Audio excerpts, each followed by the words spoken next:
What if I told you that the man who ruled the most powerful empire in history, who commanded vast armies and held the fate of millions in his hands, would spend his days writing personal notes to himself about how to be a better person?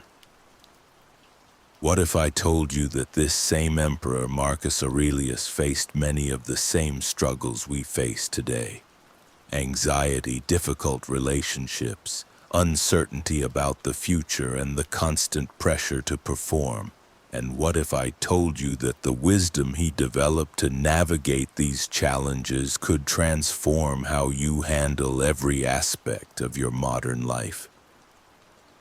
Today, we live in a world that would seem like magic to Marcus Aurelius.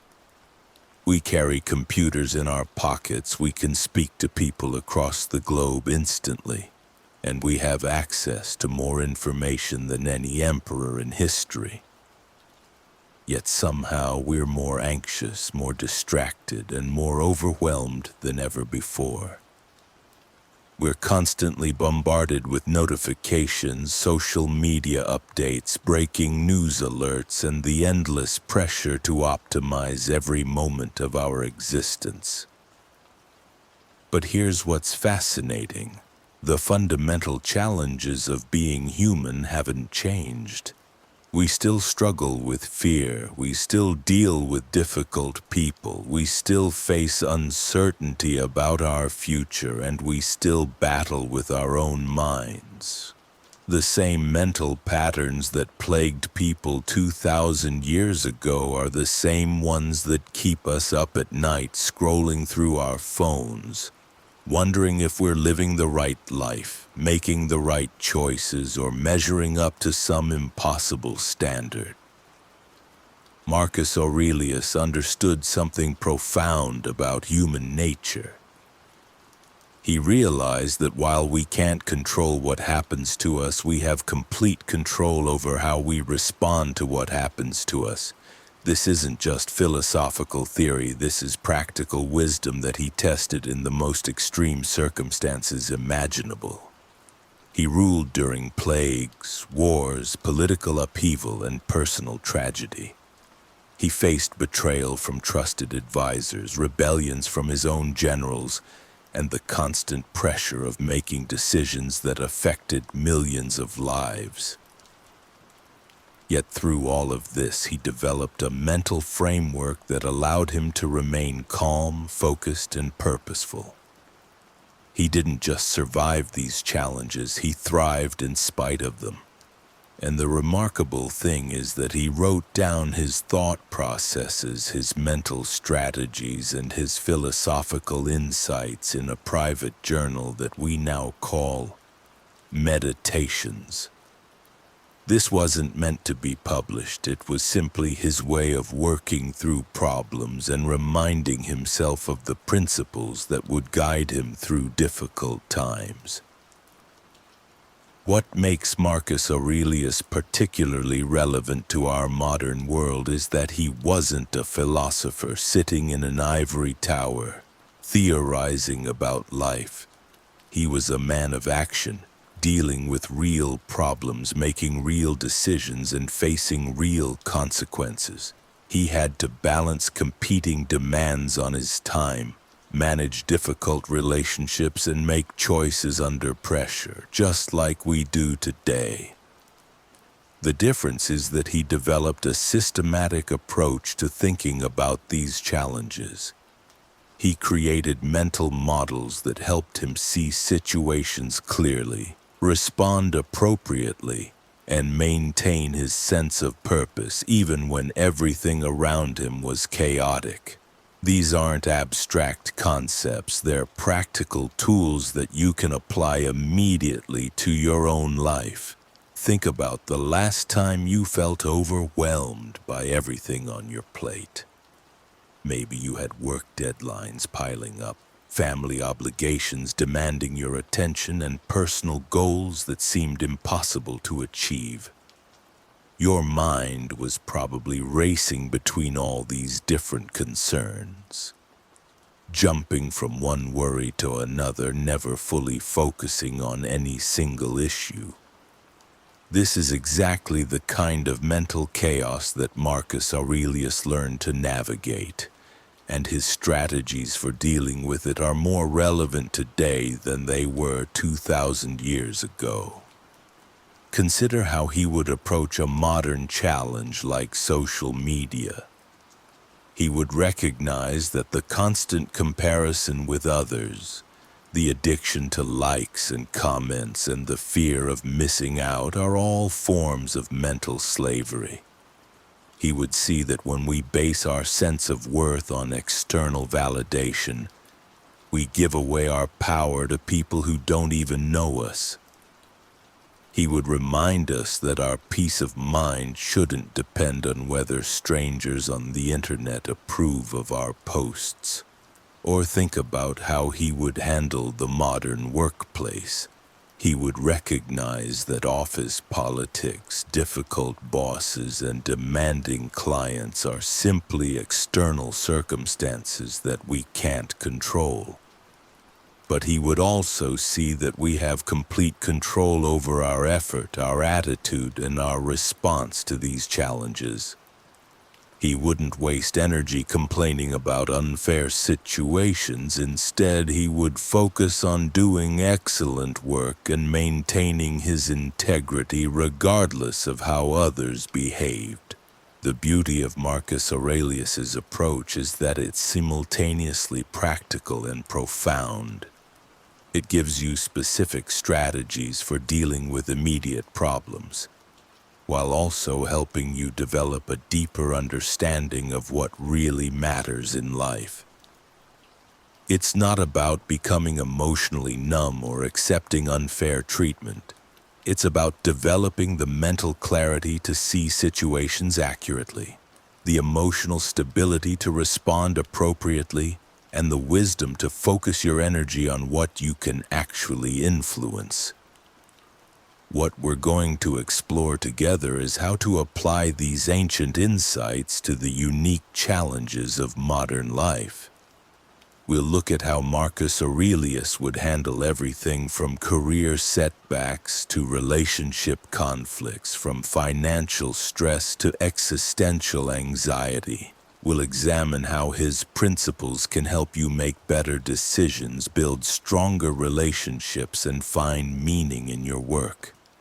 But more than that, we'll discover how adopting his mindset can free you from the constant mental chatter that keeps you stuck in cycles of worry and distraction. We'll learn how to develop the kind of inner strength that doesn't depend on external circumstances, and how to maintain your sense of purpose even when the world around you seems to be falling apart. This isn't about becoming a stoic robot who doesn't feel emotions. Marcus Aurelius felt deeply. He grieved losses, he celebrated victories, and he cared passionately about doing the right thing. But he also understood that emotions are temporary experiences that don't need to control our actions. He learned to observe his feelings without being overwhelmed by them, and to make decisions based on reason and virtue rather than impulse and emotion. The journey we're about to take together will challenge some of your assumptions about success, happiness, and what it means to live a meaningful life. It will ask you to examine your priorities, question your habits, and consider whether you're living according to your own values or simply reacting to the demands and expectations of others. But I promise you this: if you're willing to engage seriously with these ideas, if you're ready to do the mental work required to change your thought patterns, and if you're committed to applying these principles consistently in your daily life, you will experience a profound shift in how you relate to challenges, opportunities, and your own potential. But let's be honest, we're not just talking about ancient history here. We're talking about a way of thinking that could transform how you handle the most challenging situations in your life right now. Every day you're bombarded with decisions, conflicts, and pressures that can feel overwhelming. Your phone buzzes with notifications. Your email inbox floods with urgent requests. Social media feeds you an endless stream of comparisons and controversies. Your relationships demand constant navigation between competing needs and expectations.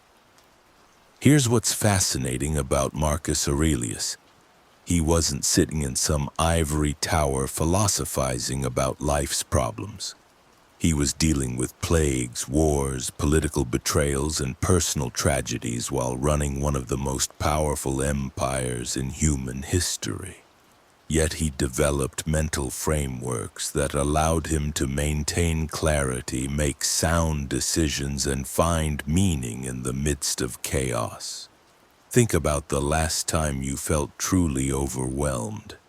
Maybe it was a work deadline that seemed impossible to meet, a relationship conflict that felt unsolvable, or a personal setback that shook your confidence. In those moments, your mind likely spiraled into worst-case scenarios.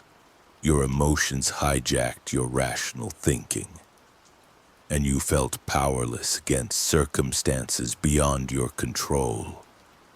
Now imagine having a mental toolkit that could help you step back from that emotional turbulence, assess the situation objectively, and respond with wisdom rather than react from fear or anger.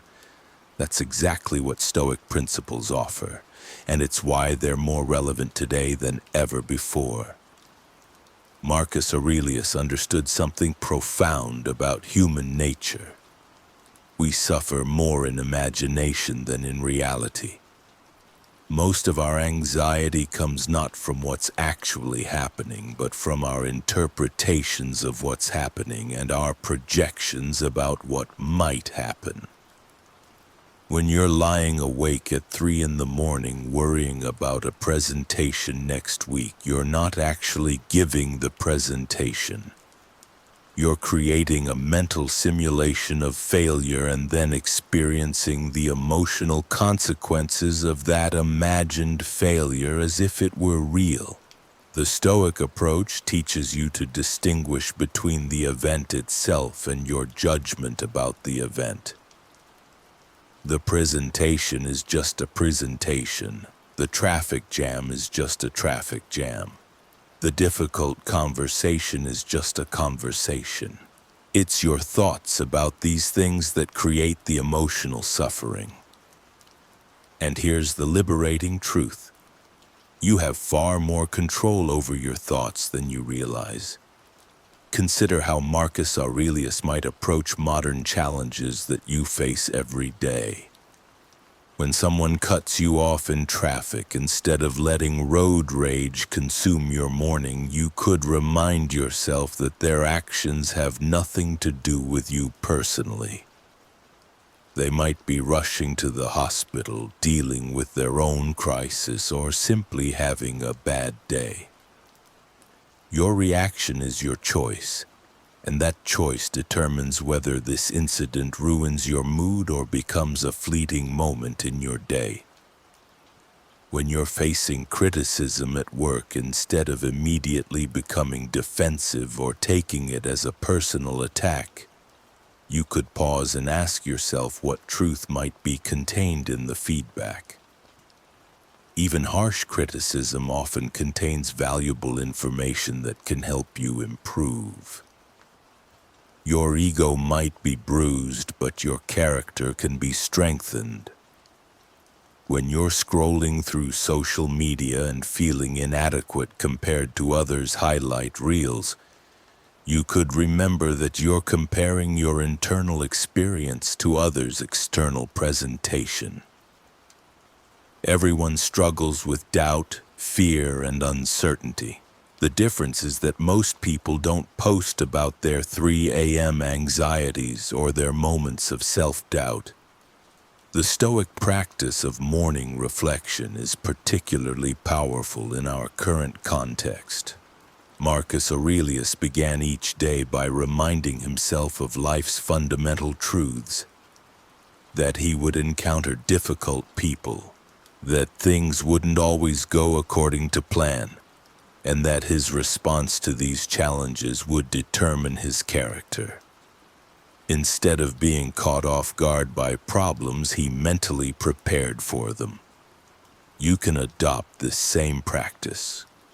Before checking your phone or diving into your daily tasks, take a few minutes to set your intentions. Remind yourself that you will likely face frustrations, setbacks, and difficult people today, but also remind yourself that you have the power to choose your response to these challenges. You can approach them with patience, wisdom, and grace rather than reactivity and frustration. The Stoic concept of preferred indifference is particularly relevant in our consumer-driven culture. Health, wealth, and reputation are generally preferable to sickness, poverty, and shame.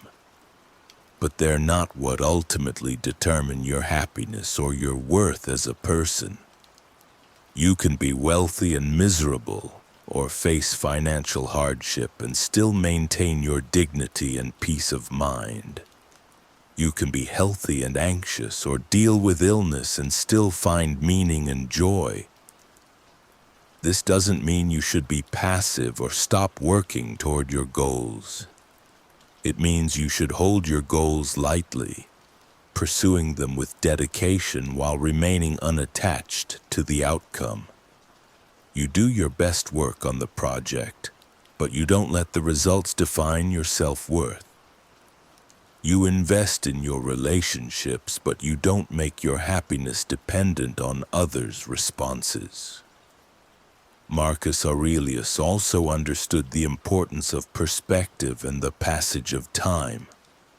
When facing a crisis, he would remind himself that this too shall pass.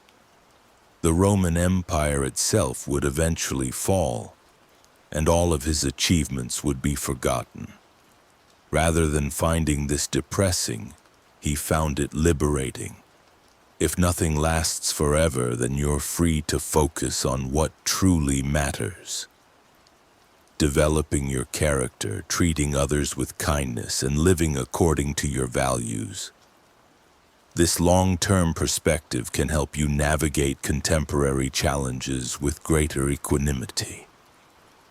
The promotion you didn't get feels devastating today, but in 10 years you might look back and realize it led you to a better opportunity. The relationship that ended feels like the end of the world, but it might have been necessary for your growth and eventual happiness. Now we reach the heart of Stoic philosophy in action. The concrete tools and techniques Marcus Aurelius would employ to navigate our modern world. These aren't abstract concepts, but practical methods for daily living, each one tested through centuries of human experience and refined by the wisdom of countless practitioners. The first technique Marcus Aurelius would master is the discipline of morning reflection. Just as he began each day with his private meditations, examining his thoughts and preparing his mind for the challenges ahead, he would establish a structured morning routine in our time. This wouldn't be the rushed, reactive start to the day that characterizes modern life, but a deliberate period of mental preparation. He would spend 15 to 20 minutes each morning reviewing his principles, contemplating the day's likely challenges, and mentally rehearsing his responses to potential difficulties. This practice creates what Stoics call prososche, a continuous attention to the present moment and one's inner state. consider how different your day becomes when you begin with intentional reflection rather than immediately checking your phone or rushing into activity. Marcus Aurelius understood that the quality of our thoughts determines the quality of our experience, and morning reflection allows us to set the tone for everything that follows. He would likely keep a journal not for public consumption but for honest self-examination, asking himself questions like, what challenged me yesterday? How did I respond? What can I learn? What virtues do I want to practice today? The second technique involves what modern psychologists call cognitive reframing, but which Stoics have practiced for millennia. Marcus Aurelius would systematically examine his initial reactions to events and consciously choose more rational, virtuous responses. When faced with traffic, criticism, financial stress, or relationship conflict, he would pause and ask, what story am I telling myself about this situation? Is this story helpful or harmful? What would wisdom, justice, courage, or temperance suggest as a response? This isn't positive thinking or denial of reality. It's the recognition that our suffering often comes not from events themselves, but from our judgments about those events. A delayed flight becomes an opportunity for patience rather than a personal affront. A difficult conversation becomes a chance to practice compassion rather than a battle to be won. A setback becomes information rather than a catastrophe. This shift in perspective doesn't eliminate challenges but transforms our relationship with them. The third technique is the practice of negative visualization, or premeditatio malorum. This might sound pessimistic, but it's actually a powerful tool for building resilience and gratitude. Marcus Aurelius would regularly contemplate potential losses, setbacks, and difficulties, not to attract them, but to prepare mentally for life's inevitable challenges. He would imagine losing his job, experiencing health problems, or facing criticism, then mentally rehearse how he would respond with virtue intact. This practice serves multiple purposes. It reduces anxiety by making us more prepared for difficulties. It increases gratitude by helping us appreciate what we currently have. It builds confidence by showing us that we can handle whatever comes. Most importantly, it prevents us from becoming overly attached to external circumstances, maintaining what Stoics call equanimity in the face of change. The fourth technique involves the discipline of present moment awareness. Marcus Aurelius would cultivate the ability to fully engage with whatever task or person demanded his attention, without his mind wandering to past regrets or future anxieties. In our age of constant distraction, this becomes even more crucial. He would practice single tasking, giving his complete attention to one thing at a time, whether it's a conversation, a work project, or even a simple meal. This isn't about productivity hacks or efficiency, though those may be side effects. It's about living fully in the only moment we actually have. When we're mentally elsewhere, we miss the richness of immediate experience. We fail to notice the small joys, the learning opportunities, the connections available right now. Present moment awareness also allows us to respond thoughtfully rather than react impulsively, creating space between stimulus and response where wisdom can operate. The fifth technique is the practice of sympathia, or recognizing our fundamental interconnectedness with all people and all life. Marcus Aurelius would remind himself daily that he is part of a larger whole, that his actions affect others, and that others' actions affect him. This perspective naturally leads to greater compassion, patience, and sense of responsibility. When someone cuts him off in traffic, he would see not an enemy but a fellow human being, probably struggling with their own challenges and limitations. This practice transforms how we relate to difficult people and situations. Instead of taking things personally, we recognize that everyone is doing their best with their current level of understanding and capability. This doesn't excuse harmful behavior, but it allows us to respond with wisdom rather than anger, seeking understanding rather than revenge. The sixth technique involves what Stoics call the discipline of desire. Marcus Aurelius would systematically examine his wants and needs, distinguishing between what he truly requires for a good life and what society tells him he should want. He would practice gratitude for what he has while working to reduce his dependence on external circumstances for happiness and satisfaction. This isn't about becoming ascetic or rejecting all pleasures, but about achieving what the Greeks called autarkeia, or self-sufficiency. When our happiness depends on things outside our control, we become vulnerable to anxiety, disappointment, and manipulation. When we find contentment in our ability to live virtuously regardless of circumstances, we achieve a kind of freedom that no external force can take away. The seventh technique is the regular practice of service to others.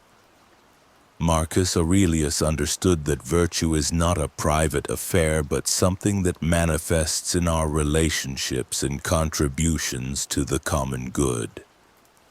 He would look for opportunities to help others, not from a sense of obligation, but from the recognition that serving others serves our own highest development. This service doesn't require grand gestures or dramatic sacrifices. It can be as simple as listening fully to someone who needs to be heard, offering practical help to a neighbor, or contributing our skills to causes we care about. The key is approaching service not as duty but as opportunity, recognizing that in helping others flourish, we flourish ourselves. These techniques work together as a comprehensive system for living well. They're not quick fixes or temporary strategies, but practices that deepen and strengthen over time. Marcus Aurelius would approach them with patience, understanding that developing wisdom and virtue is a lifelong process, not a destination to be reached. The beauty of these techniques lies in their adaptability. They can be practiced by anyone, regardless of circumstances, background, or beliefs. They require no special equipment, no particular location, no external validation. They are always available, always relevant, always capable of transforming our experience of life from reactive to responsive, from scattered to focused, from anxious to peaceful. In our next discussion, we'll explore how these individual techniques combine to create a comprehensive approach to modern challenges, showing how Marcus Aurelius would apply Stoic principles to specific situations like career stress, relationship difficulties, and social media overwhelm. The goal isn't to become perfectly stoic, but to become more skilled at navigating life's complexities with wisdom, courage, and grace. Now that we've established how to handle our thoughts and recognize genuine relationships, let's address something equally important: your physical and mental energy. Because Marcus Aurelius understood something crucial about human nature. We are not just thinking beings, but embodied creatures whose physical state directly impacts our capacity for wisdom and virtue. Think about it for a moment. When you're exhausted, when your body is neglected, when you're running on empty, how clear is your thinking? How patient are you with others? How well do you handle stress? The answer is obvious, yet we often treat our bodies as mere vessels for our minds, forgetting that in Stoic philosophy everything is interconnected. Marcus Aurelius wasn't just an emperor sitting in luxury, contemplating abstract philosophical concepts. He was a man who spent years on military campaigns, dealing with plagues, managing the affairs of a vast empire, and facing personal losses. He understood that maintaining physical health wasn't vanity. It was a prerequisite for mental clarity and moral strength. So let's talk about what Marcus Aurelius would do today regarding health and fitness. Because this isn't just about looking good or living longer, though those are nice benefits. This is about optimizing your entire system so you can think clearly, act virtuously, and maintain the energy needed to serve others and fulfill your responsibilities. First, he would approach health with the same systematic thinking he applied to everything else. Marcus Aurelius was methodical in his approach to life, and he would treat physical fitness as another discipline to master. But here's the key difference from how most people approach fitness today.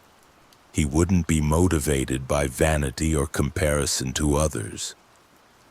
His motivation would be purely practical, maintaining the physical foundation necessary for a life of virtue and service.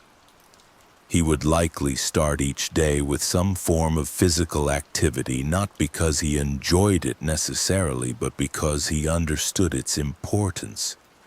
Remember, Stoicism isn't about doing only what feels good, it's about doing what's necessary and beneficial. Marcus Aurelius would view exercise the same way he viewed his daily responsibilities as emperor, as something that needed to be done regardless of his feelings about it. But what would his approach actually look like? He would probably focus on functional fitness, movements and activities that enhance his ability to perform his duties. Think about it. As an emperor who spent time on military campaigns, he needed strength, endurance, and resilience.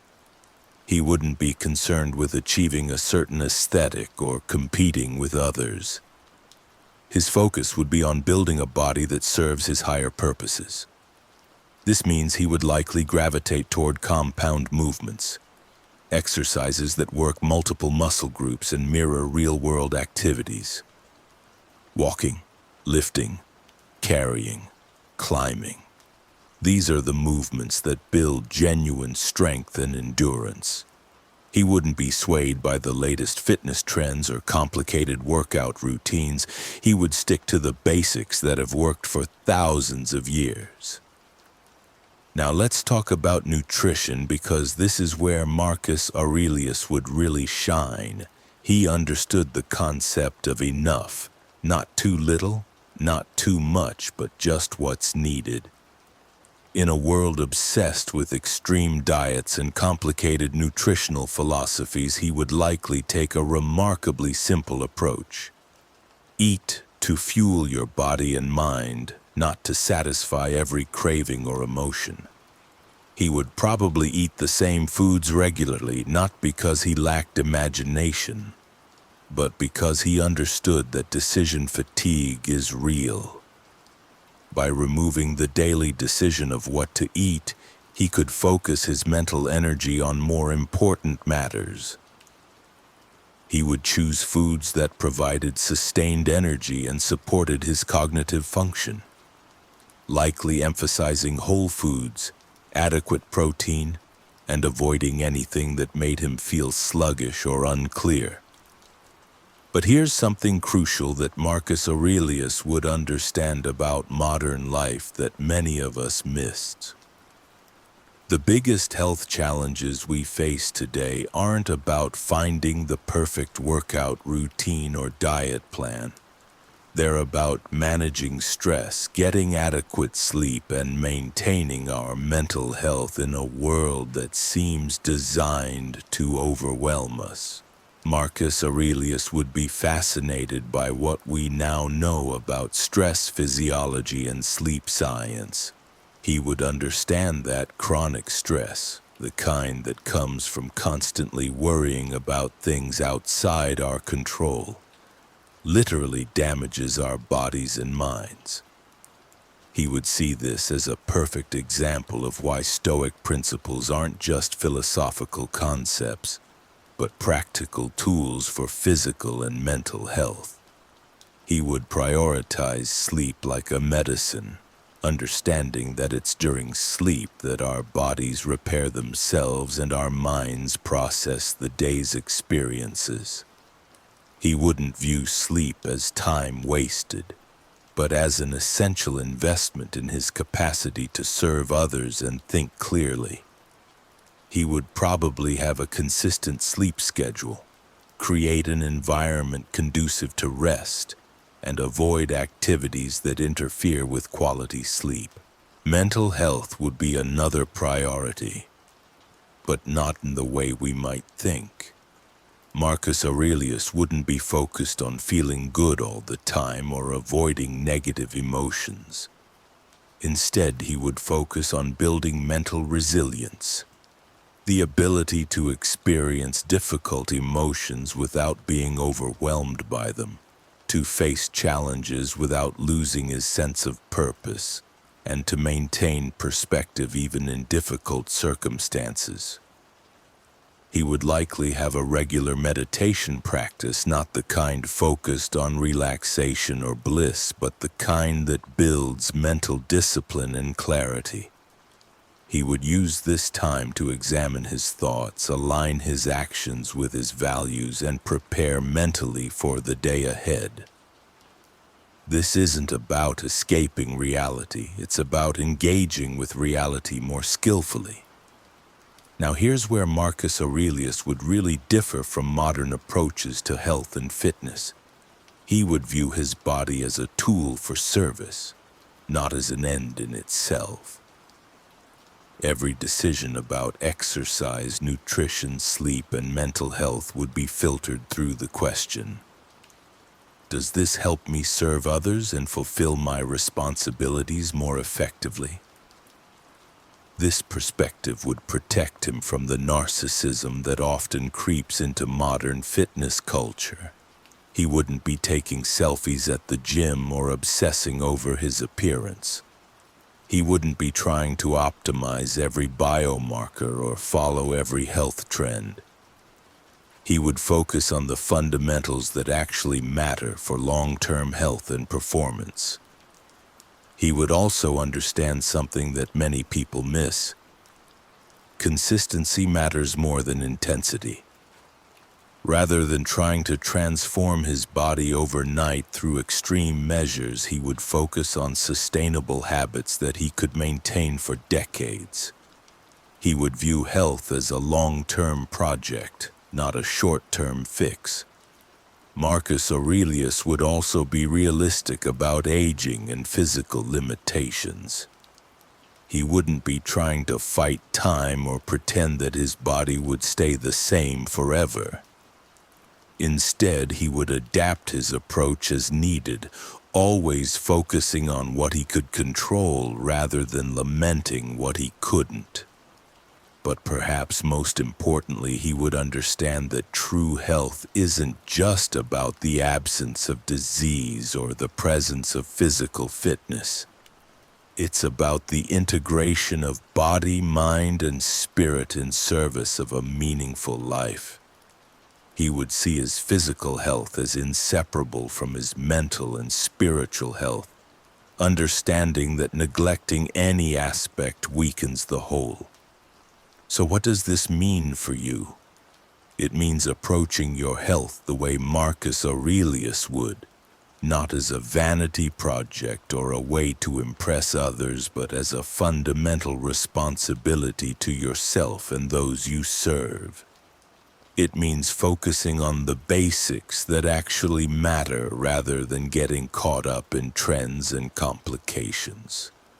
It means being consistent rather than perfect, focusing on what you can control rather than worrying about what you can't, and always remembering that the goal isn't to achieve some ideal state, but to maintain the physical and mental capacity needed to live a life of virtue and service. Remember, Marcus Aurelius faced plagues, wars, and personal tragedies, yet he maintained his physical and mental health well enough to fulfill his duties as emperor while writing one of history's most influential works of philosophy. He understood that taking care of his body and mind wasn't selfish, it was essential for everything else he wanted to accomplish. The same is true for you. Your health isn't just about you, it's about everyone who depends on you, everyone you serve, and everyone whose life you touch. By taking care of yourself systematically and consistently, you're not being selfish. You're being responsible. Building upon the powerful foundation we've established, let's explore how Marcus Aurelius would approach one of our most pressing modern challenges: cultivating mental resilience in an age of constant digital connectivity and information overload. The emperor who faced plagues, wars, and political upheaval while maintaining his philosophical composure offers us profound insights for navigating our hyper-connected world. His approach to mental training wasn't merely theoretical. It was battle-tested wisdom forged in the crucible of real adversity. Consider how Aurelius would view our modern relationship with technology. He understood that we cannot control external circumstances, but we can control our responses. In our age of endless notifications, social media feeds, and digital distractions, this principle becomes revolutionary. He would likely advocate for what we might call digital stoicism, the practice of conscious engagement with technology rather than passive consumption. The emperor's morning reflections, captured in his meditations, reveal a man who understood the importance of mental preparation. He would wake each day and remind himself of life's challenges, not to create anxiety, but to build psychological resilience. Today, this practice might involve beginning each morning by consciously choosing which digital inputs we allow into our minds.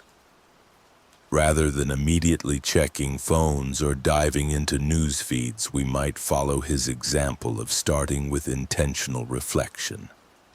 Marcus Aurelius was particularly skilled at reframing adversity. When faced with difficult people or challenging situations, he would remind himself that these were opportunities to practice virtue. In our modern context, this might mean viewing difficult colleagues as chances to practice patience, or seeing financial setbacks as opportunities to develop resourcefulness and gratitude for what we have. His concept of the view from above offers another powerful tool for modern mental resilience. When overwhelmed by daily stresses, Aurelius would imagine himself from a cosmic perspective, seeing his troubles as small parts of a larger whole. This wasn't escapism, it was a technique for maintaining proper perspective. Today, when we feel consumed by work deadlines, relationship conflicts, or social pressures, we might adopt this same practice, asking ourselves how these concerns will matter in 5 years, or how they fit into the broader arc of our lives.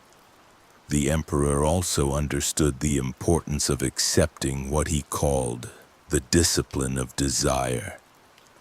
This involved training himself to want what actually happened, rather than being frustrated by unmet expectations.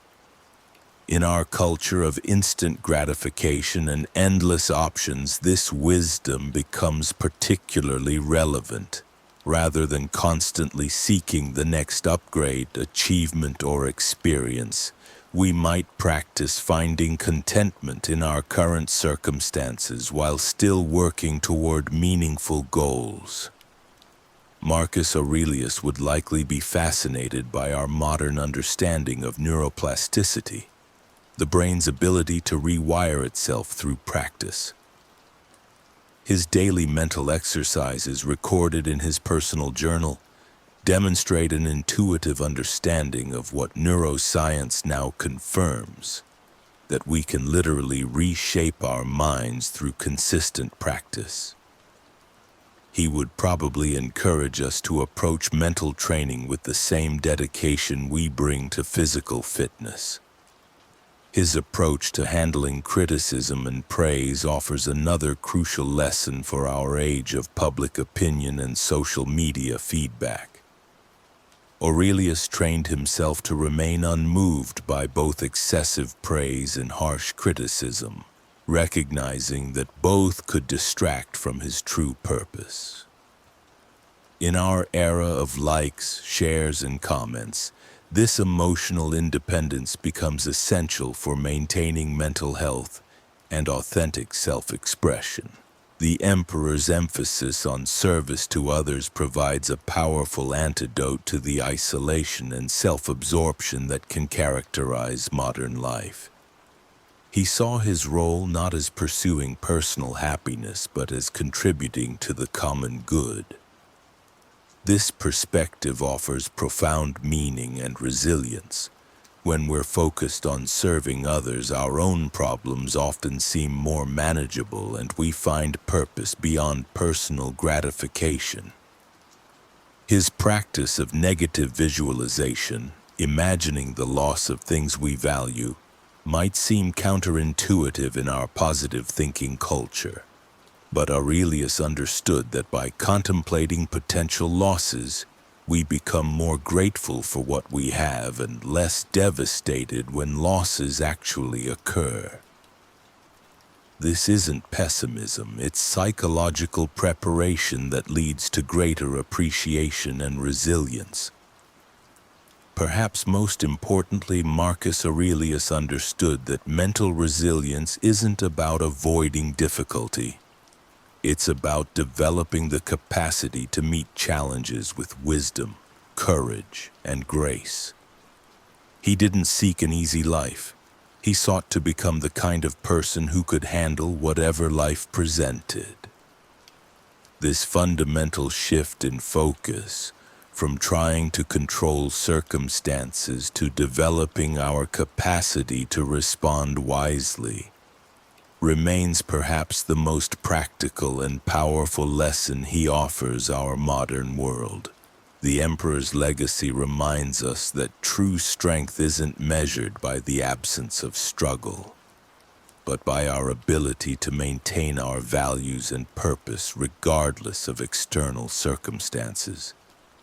In our age of rapid change and constant uncertainty, this kind of inner stability becomes not just desirable, but essential for both personal flourishing and meaningful contribution to society. Part 6. The Modern Stoic's Response. Now that we've explored the foundational principles and mental frameworks that would shape Marcus Aurelius's approach to contemporary life, let's examine how these concepts would manifest in specific practical responses to the challenges that define our modern existence. The emperor-philosopher understood that true wisdom reveals itself not in abstract contemplation but in the daily choices we make when confronted with difficulty. His meditations weren't written for publication. They were his personal training ground for the mind, a place where he worked through the very real pressures of leadership, loss, and uncertainty. This same spirit of practical application would guide his approach to today's world. Consider how Marcus Aurelius would handle the modern workplace, that arena where so many of us spend the majority of our waking hours. He would recognize that the fundamental human dynamics remain unchanged. The politics, the ego conflicts, the pressure to compromise one's values for advancement. Yet he would also see unprecedented opportunities for practicing virtue. In meetings filled with corporate jargon and hidden agendas, he would listen not just to what people say, but to what they reveal about their character. He would speak with precision and honesty, cutting through the noise to address what truly matters. When faced with unethical requests from superiors, he would find ways to maintain his integrity while still fulfilling his duties to the best of his ability. The modern emperor would understand that workplace stress often stems from our attachment to outcomes beyond our control. The promotion we didn't receive, the recognition we feel we deserve, the politics we cannot influence. He would focus instead on showing up each day with excellence, treating colleagues with respect regardless of their position, and finding meaning in the work itself, rather than in external validation. Marcus Aurelius would approach modern relationships with the same philosophical rigor he brought to statecraft. He would recognize that social media has created new forms of the same ancient problems: envy, comparison, the desire for approval. He would see through the curated presentations of others' lives to the fundamental truth that everyone struggles with the same core human challenges. In romantic relationships, he would practice the discipline of loving without possessiveness, supporting without controlling, and accepting change as natural. He would understand that the deepest intimacy comes not from finding someone who makes us happy, but from being someone who can remain centered and loving regardless of external circumstances. The emperor-philosopher would be particularly skilled at navigating family dynamics, having learned from his own experiences with loss and responsibility. He would practice patience with difficult relatives, knowing that their behavior reflects their own inner struggles. He would model the virtues he hoped to see in others, understanding that direct criticism often breeds resistance, while consistent example plants seeds that may bloom years later. When it comes to parenting in the modern world, Marcus Aurelius would balance protection with preparation. He would shield his children from unnecessary harm while deliberately exposing them to controlled challenges that build character. He would teach them to think critically about the messages they receive from media and peers, helping them develop the inner compass that would guide them through life's complexities. The modern Stoic emperor would view technology as a tool that amplifies our existing nature rather than changing it. He would use digital platforms to connect with others meaningfully, to learn and to contribute value. He would avoid the trap of constant connectivity, recognizing that the mind needs space for reflection, and the soul requires periods of solitude. His approach to news consumption would be particularly instructive. Rather than becoming overwhelmed by the constant stream of crises and controversies, he would stay informed about events that directly impact his ability to fulfill his responsibilities while maintaining perspective about his actual sphere of influence. He would resist the emotional manipulation that drives much of modern media, focusing instead on understanding the deeper patterns and principles at work. Marcus Aurelius would approach physical health with the same systematic approach he brought to mental discipline. He would see the body as the vehicle for virtue, deserving of care and attention but not obsession. His exercise routine would be consistent but not consuming, his diet healthy but not restrictive. He would understand that the goal is not perfection but functionality, maintaining the physical capacity to serve others and fulfill his duties. The emperor would be fascinated by modern medicine's ability to alleviate suffering, seeing it as an extension of the Stoic virtue of helping others. Yet he would also recognize the importance of accepting mortality and the limits of medical intervention. He would prepare for illness and aging with the same thoughtful planning he brought to military campaigns, making practical arrangements while maintaining philosophical acceptance of whatever comes. In matters of money and career, Marcus Aurelius would demonstrate the Stoic principle of using wealth wisely while remaining unattached to it. He would live below his means not out of miserliness but out of recognition that security comes from inner resources, not external accumulation. He would view his career as a platform for service rather than just personal advancement, asking not, "What can I get?" but "What can I give?" The modern emperor would be particularly skilled at handling setbacks and failures. When projects collapsed or relationships ended, he would mine these experiences for lessons while avoiding the trap of rumination. He would understand that failure is information, not identity, and that resilience comes from our response to difficulties rather than their absence. Perhaps most importantly, Marcus Aurelius would approach modern life with a sense of cosmic perspective that would be both humbling and empowering. He would see himself as part of a vast, interconnected whole, finding meaning not in personal achievement, but in contribution to the greater good. This perspective would free him from the anxiety that comes from taking ourselves too seriously while inspiring him to take our responsibilities seriously.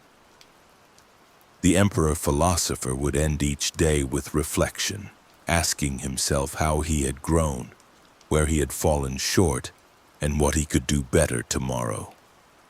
This practice would keep him grounded in reality while continuously moving toward his ideals.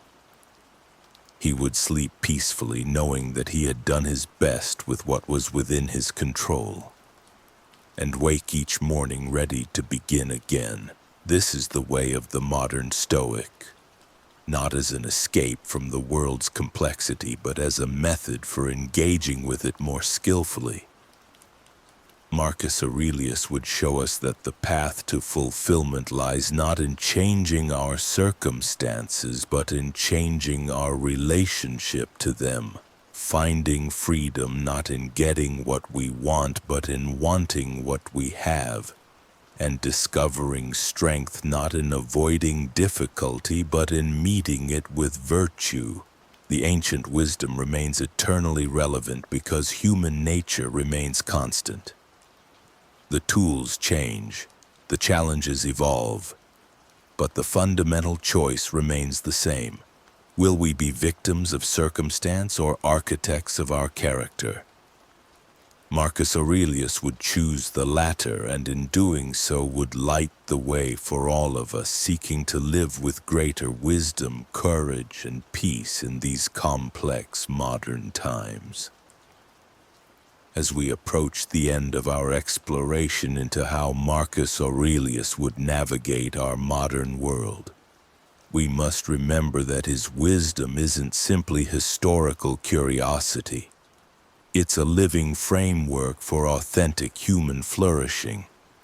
The principles we've examined throughout this journey reveal something profound about the nature of wisdom itself. It transcends time, culture, and circumstance because it addresses the fundamental constants of human experience. Think about the remarkable consistency of the challenges we face. Marcus Aurelius, writing in his tent during military campaigns nearly 2,000 years ago, wrestled with anxiety about uncontrollable events, struggled with difficult relationships, questioned his purpose, and sought meaning amid chaos. These same struggles define our contemporary experience. The external trappings have changed. We carry smartphones instead of swords, navigate digital networks instead of Roman roads.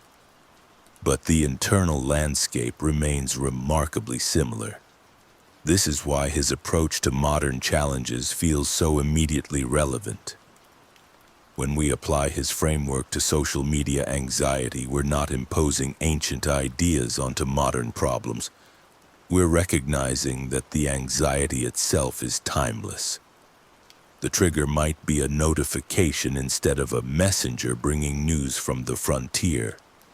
But the challenge of maintaining inner equilibrium remains constant. What makes Marcus Aurelius particularly suited for our time is his unique combination of philosophical depth and practical responsibility. He wasn't a philosopher who retreated from the world to contemplate abstract ideas.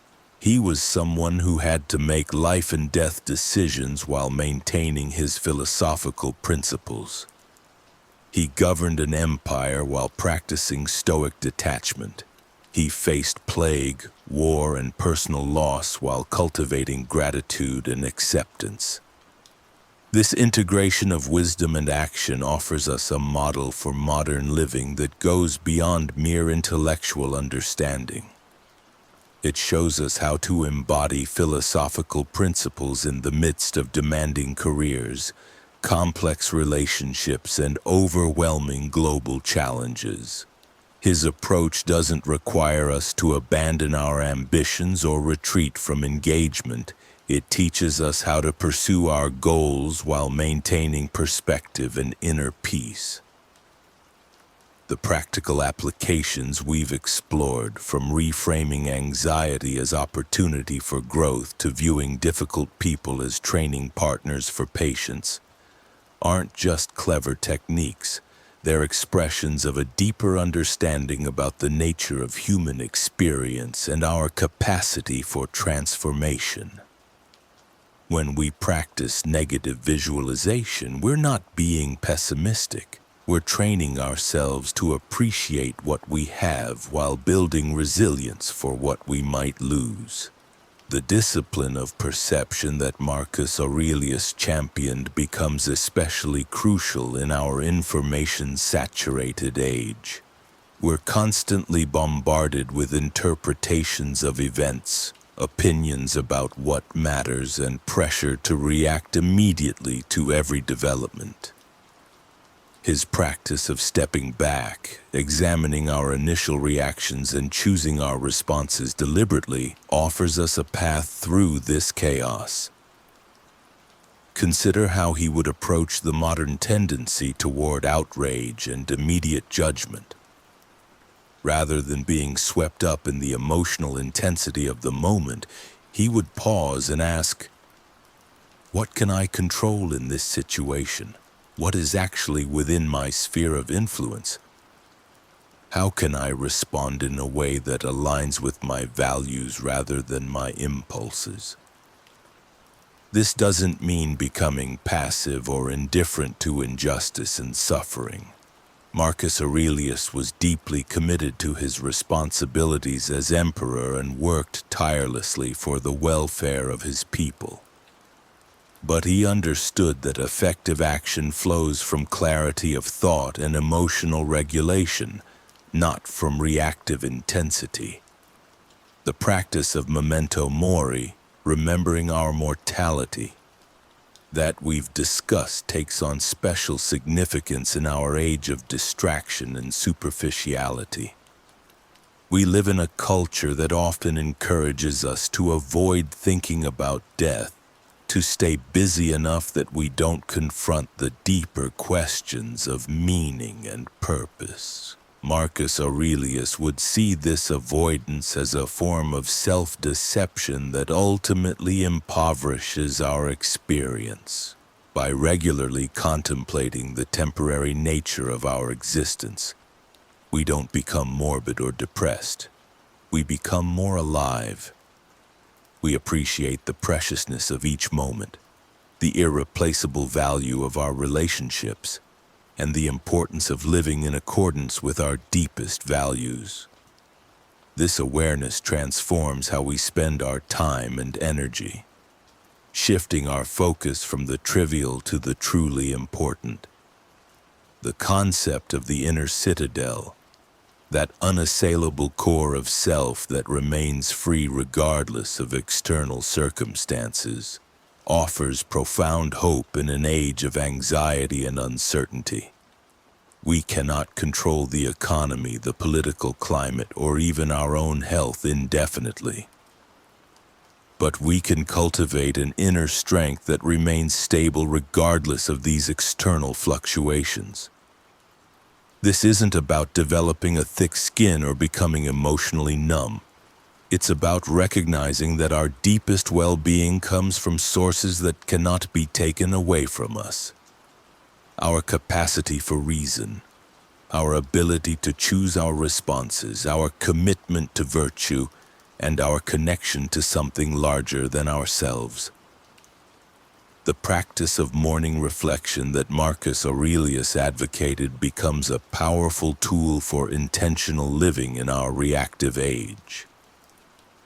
By beginning each day with a few moments of contemplation, reviewing our priorities, setting our intentions, and preparing ourselves mentally for the challenges ahead, we create space for wisdom to inform our actions rather than simply reacting to whatever demands our attention. Similarly, the evening practice of reviewing the day, acknowledging our mistakes without harsh self-judgment, and identifying opportunities for growth helps us maintain a trajectory of continuous improvement.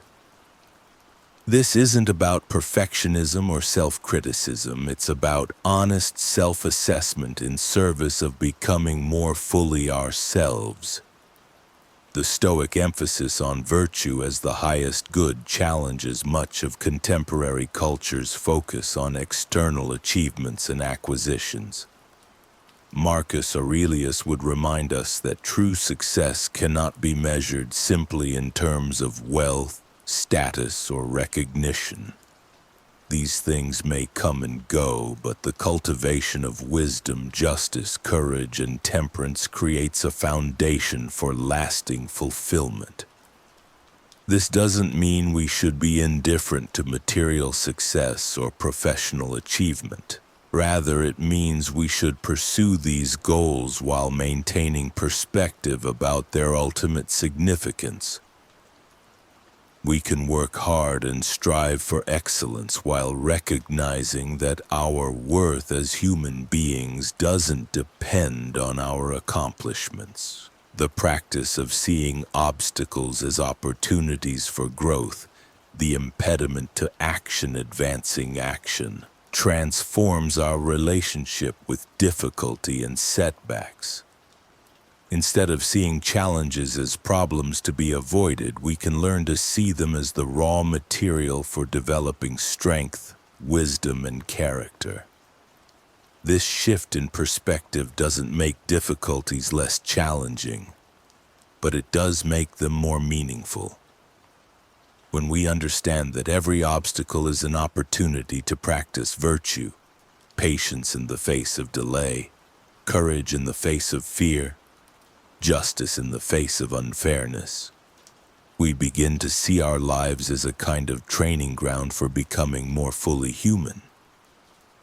The interconnectedness that Marcus Aurelius recognized, our fundamental connection to all other people and to the natural world, offers a powerful antidote to the isolation and individualism that characterizes much of modern life. When we truly understand that we are all part of the same larger whole, it becomes natural to act with compassion, to seek the common good, and to find meaning in service to others. This isn't about losing our individuality or ignoring our own needs. It's about recognizing that our individual flourishing is intimately connected to the flourishing of others. When we work for the common good, we're not sacrificing ourselves, we're expressing our truest nature. The discipline of desire that Stoicism teaches, learning to want what we have rather than constantly seeking what we lack, addresses one of the most persistent sources of modern unhappiness. We live in a culture that profits from dissatisfaction, that constantly tells us we need more, better, different things to be happy. Marcus Aurelius would remind us that this approach to happiness is fundamentally flawed. External things cannot provide lasting satisfaction because they are temporary and outside our control. True contentment comes from appreciating what we have, from finding joy in simple pleasures, and from recognizing the abundance that already exists in our lives. The practice of gratitude that flows from this understanding isn't just a feel-good exercise, it's a profound shift in how we relate to our experience. When we regularly acknowledge the gifts we've received, the people who have helped us, and the beauty that surrounds us, we begin to see our lives as fundamentally blessed rather than lacking. As we integrate these principles into our daily lives, we begin to experience what Marcus Aurelius called ataraxia, a state of serene calmness and composure that isn't dependent on external circumstances. This doesn't mean we become emotionally flat or disconnected from life's joys and sorrows. Rather, we develop the capacity to remain centered and clear-headed regardless of what's happening around us. This inner peace becomes a gift not only to ourselves but to everyone we encounter. When we're not constantly reactive, anxious, or seeking validation, we become more present to others, more capable of genuine connection, and more able to contribute positively to every situation we enter. The legacy of Marcus Aurelius reminds us that wisdom isn't just for philosophers or spiritual seekers. It's for anyone who wants to live with greater intention, purpose, and fulfillment. His teachings offer us a path forward that doesn't require us to abandon our modern lives, but rather to live them more skillfully and authentically. In our age of unprecedented global challenges, from climate change to social inequality to technological disruption, we need the kind of wisdom that Marcus Aurelius embodied. We need leaders who can remain calm under pressure, make decisions based on long-term thinking rather than short-term gain, and work for the common good rather than just personal advantage. But we also need ordinary people who can navigate their daily lives with greater wisdom, compassion, and resilience. We need parents who can model emotional regulation for their children, employees who can maintain their integrity under pressure, and citizens who can engage with complex issues thoughtfully rather than reactively. The transformation that comes from applying these principles isn't dramatic or immediate. It's gradual and subtle. We slowly become more patient, more grateful, more focused on what truly matters. We develop the capacity to find meaning in difficult circumstances, to maintain hope in the face of setbacks, and to act with courage when action is required. This is the gift that Marcus Aurelius offers us across the centuries, not a set of rules to follow, but a way of being that allows us to flourish regardless of circumstances. His wisdom reminds us that we have far more control over our experience than we often realize, and that the path to a meaningful life is always available to us no matter where we are or what we're facing. The question isn't whether we can perfectly embody these principles. Marcus Aurelius himself struggled with this throughout his life.